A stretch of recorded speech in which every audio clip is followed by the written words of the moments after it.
आप में संपूर्ण शक्तियां विराजमान हैं, जो जितनी जागृत कर ले।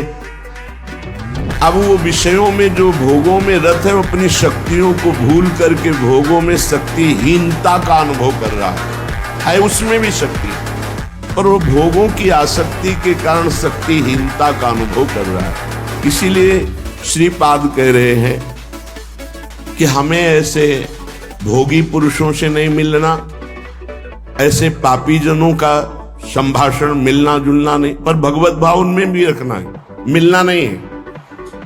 क्षुधा देह त्यागो वर्मी गृहस्थैर नहीं मिला, मैं ऐसे गृहस्थों से मिलूंगा ही नहीं जो भगवान की चर्चा, जिनको सुहाई नहीं देती, जो नाम जप नहीं करते, जो पापाचरण करते हैं, उनके द्वारा दिया हुआ थोड़ा भी अन्न हमारी बुद्धि को भ्रष्ट करके भगवत विमुख कर देगा, पक्की बात। विरक्त हो करके यदि जो गुरु मंत्र नहीं लिए पापाचरण करता है, अधर्मी है, ऐसे का प्रतिग्रह लिया जाए तो बुद्धि भ्रष्ट हो जाती है। और जो भगवत आश्रित रहते हैं तो भगवान ऐसे जनों को सामने आने ही नहीं देते, उनके द्वारा निर्धारित वही आपका भरण पोषण होगा जो आपकी बुद्धि को मंगल प्रदान करे, क्योंकि योगक्षेमम वहाम्यहम्, उसके योगक्षेम का वाहन भगवान करते हैं। उसको चिंतन नहीं करना पड़ता कि कौन अशुद्ध है कौन शुद्ध है, आएगा ही नहीं अशुद्ध, अशुद्ध आएगा ही नहीं, क्योंकि भगवद आश्रित है। योगक्षेमम वहाम्यहम् श्री भगवान कर है। म्यपि श्रेय प्राप्त न युवति समीपम क्षण में, एक क्षण भी एकांत में विपरीत शरीर जहां से हमारा काम भाव प्रकट होता है, उसको आपस में एक मिनट भी एकांत में समय नहीं देना चाहिए। अगर देगा तो भ्रष्ट हो जाएगा। तस्मात् शास्त्रम प्रमाणम, ये शास्त्र प्रमाणित है। काजर की कोठरी में कैसो भी सयान हो जाए, दाग लागी है, पै लागी है, पै लागी है, बहुत सावधान। जिनको सेवा दी गई है कि आप समाज सेवा कीजिए, तो उनको भागवतिक बल भी दिया जाता है, केवल सेवा ही नहीं दी जाती, उनकी निर्विकारता उनके इष्ट और गुरु के बल से सुरक्षित होती है। देखो, अगर नाटक करोगे तो माया तुम्हारे सामने नाटक फैला देगी, नहीं निकल पाओगे। सच्चाई से चलोगे तो माया माँ है और कोई दूसरी वस्तु नहीं है, वो माँ की तरह दुलार करके आपको भगवान के चरणों में पहुंचा देगी। ये सब माया ही है, ये माइक माया है, ये आवाज माया है, ये शरीर माया है, ये जो भी आप देख रहे हैं, गो गोचर जहां लघु मनुजाई सो सब माया जानो भाई, ये माया आपकी मुक्त अवस्था को पहुंचाने के लिए है।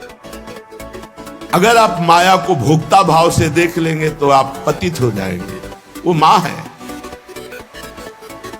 श्री भगवान के आश्रित जो भक्त जन होते हैं, वो शास्त्र आज्ञा का पालन करते। एक क्षण भी शास्त्र आज्ञा की अवहेलना प्रमाद में की तो फंस जाओगे। वो तो भगवान कृपालु हैं, कृपा करके फिर उसको रास्ता देते, नहीं तो माया रास्ता बंद ही कर देती है, आगे चलने का रास्ता नहीं रह जाता परमार्थ का। तो कह रहे एक क्षण भी शास्त्र विरुद्ध आचरण के लिए किसी को समय मत दो। कोई तुम्हारा मित्र नहीं है, परमार्थ के सब विरुद्ध हैं। एक संसार प्रकृति विरुद्ध करे तो का कीजिए, तो आगे के दाझे गए भज पानी में आग लगे तो का कीजिए। एक संसार दुष्ट की संगति ताहू में तुम पुष्ट करावो। क्या भगवत आश्रित हो करके आप अगर मनमानी आचरण शास्त्र विरुद्ध करते हैं तो आपका मंगल हो सकता है? शास्त्र विरुद्ध आचरण करने वाले का कभी मंगल नहीं होता, इसलिए सावधान। देखो,